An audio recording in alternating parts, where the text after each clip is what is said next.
چند دن پہلے آپ نے دیکھا کہ قومی اسمبلی میں فلسطینی رہنما اسماعیل ہانیہ کی شہادت پر جو حکومت اور اپوزیشن ہے اس نے ایک مشترکہ قرارداد منظور کی، اور ایک کافی عرصے کے بعد ایک اتفاق رائے ہمیں نظر آیا حکومت اور اپوزیشن کے درمیان۔ آج ایسا ہی اتفاق رائے ہمیں سینٹ میں بھی نظر آیا، جہاں پہ پاکستان تحریک انصاف کے رہنما علی ظفر صاحب جو ہیں انہوں نے یوم استحصال کشمیر کے حوالے سے جو قرارداد پیش کی اس کو حکومت کی طرف سے سپورٹ کیا گیا۔ ڈاکٹر ہما بقائی صاحب، میرا آپ سے سوال یہ ہے کہ اس وقت آپ کو کیا نظر آتا ہے کہ کیا موجودہ صورتحال میں کچھ ایسے نیشنل ایشوز ہیں جس پہ کہ حکومت کو اور اپوزیشن کی جماعتوں کو اپنے جو اختلافات ہیں وہ تھوڑی دیر کے لیے پس پش ڈال کے ان ایشوز پہ بھی آپس میں تعاون کرنا چاہیے؟ چلیں فلسطین پہ تعاون ہو گیا، کشمیر پہ بھی تعاون ہو گیا، اور کون سے ایشوز ہیں جس پہ ایک کامن پاکستانی جو ہے وہ چاہتا ہے کہ حکومت اور اپوزیشن ایک مشترکہ موقف اختیار کریں؟ دیکھیے جی، فلسطین پر ایک مشترکہ موقف دینا اور کشمیر پر ایک مشترکہ موقف دینا کی تو کوئی قیمت نہیں ہے نا، کوئی کاسٹ انوالوڈ نہیں ہے نا۔ یہ تو بہت ایک اچھی سی تقریر کرنی ہے جو ٹی وی پہ سنائی دے گی اور آپ واہ واہ کر کے باہر نکل جائیں گے۔ نہ تو آپ نے کشمیر آزاد کرانا ہے، نہ آپ کو فلسطین آزاد کرانا ہے۔ ہاں، آپ کو اپنی عوام کو غربت سے آزاد کرانا ہے، ان کو تعلیم دینی ہے اور ان کو ہیلتھ کیئر دینی ہے۔ وہاں پہ تو کوئی کنسنسس نہیں، وہ ایشوز ہی نہیں ہیں آپ کے لیے۔ اس وقت آپ پوری ڈیبیٹ میں بہت معذرت کے ساتھ آپ سے گزارش کروں، آج میں نے بہت عرصے بعد آپ کا پورا شو بائی ڈیفالٹ سن لیا۔ کانسٹیٹیوشنل انٹریکسیز کی بات ہے، اٹیک ہے، کاؤنٹر اٹیک ہے، لیکن کیا کہیں اس پوری گفتگو میں وہ ایک عام آدمی فیکٹر ان ہو رہا ہے جو سڑک پر لٹرلی سسک رہا ہے؟ حامد میر صاحب، بہت برے حالات ہیں۔ کراچی کی لوٹ مار ایسی ہے کہ گھر سے بچیوں کو باہر بھیجتے ہوئے ڈر لگنے لگا ہے۔ ایسی لوٹ مار ہے کراچی میں، چاہے آپ گھومنے پھرنے نکلیں، چاہے آپ شاپنگ کرنے نکلیں، آپ لٹ سکتے ہیں اور آپ کو مار دیا جائے گا۔ نہ کوئی پوچھنے والا ہے، نہ کوئی داغ رسائی کرنے والا ہے۔ میں آپ سے گزارش کروں کہ شاید میں اس بحث سے باہر ہوں، کیونکہ جو باتیں، جو کانسٹیٹیوشنل انٹریکسیز، جو ہائی ساؤنڈنگ باتیں آپ دونوں لوگوں نے کی ہیں، آپ بہت بڑے قانون دان بھی ہیں، بہت بڑے سینیٹر بھی ہیں، لیکن آپ کی اس پوری بحث میں کہاں ہوں؟ ایک عام آدمی کہاں ہے؟ میرے بچے کہاں ہیں؟ جی، یہ آپ نے ایک بڑا اہم سوال اٹھایا ہے۔ تو سینیٹر خلیل طاہر سندھو صاحب، آپ بہت بڑے قانون دان ہیں اور ماشاءاللہ آپ بہت بڑے سینیٹر ہیں، لیکن آپ کی گفتگو میں ڈاکٹر ہما بقائی صاحبہ جو ایک بہت چھوٹی سی ماہر تعلیم ہے، وہ اپنے آپ کو کہیں پہ ڈھونڈ رہی ہیں، وہ کہہ رہی ہیں، تلاش کر رہی ہیں میں کہاں پہ ہوں۔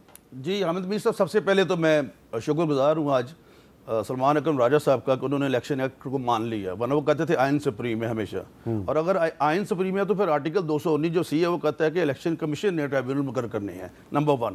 نمبر 2 سر، ہم تو میں نے اسمبلی میں بھی اور 4 دفعہ پنجاب میں بھی منسٹر رہا ہوں، ادھر بھی آ کے بات کی ہے، یہی کی ہے کہ کچھ کامنلٹیز جو ہیں اس پہ اکٹھے ہو جائیں، کامن مین کی بات کریں جس کا جسم اور روح کا رشتہ برقرار رکھنا مشکل ہوا ہے۔ یہ یقیناً درست بات انہوں نے فرمائی ہما بقائی صاحبہ نے، لیکن کوئی بیٹھے کو بات تو کرے جی۔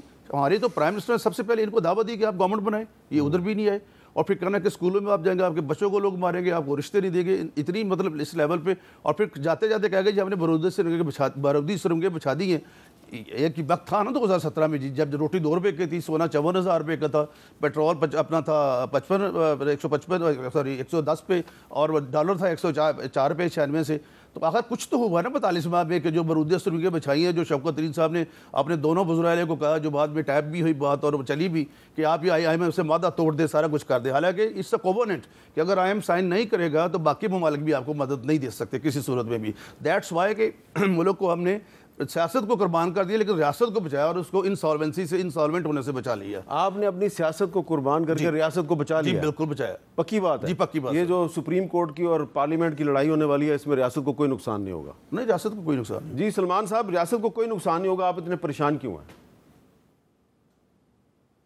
نہیں، پریشانی کی بات نہیں ہے۔ دیکھیں، سپریم کورٹ اور آئین کو چھٹلانا ظاہر ہے ایک بہت بڑی بات ہے اور ہم اس کا دفاع کریں گے، لیکن جو بات ڈاکٹر بقائی نے کی وہ بہت اہم ہے اور بنیادی ہے۔ لیکن دیکھیں، جو معاشی معاملات ہیں، جو تحفظ کے معاملات ہیں، وہ سیاسی اور آئینی معاملات سے علیحدہ نہیں ہیں۔ میں بصد احترام کہوں گا، آئینی معاملات کا یہ مطلب نہیں ہے کہ کوئی کتابی باتیں ہیں جو کسی اور دنیا میں ہوتی ہیں اور ان کا سیاست، معیشت، استحکام امن عامہ سے کوئی تعلق نہیں ہے، سب کچھ جڑا ہوا ایک مربوط نظام ہے جس کے تحت زندگی گزرتی ہے۔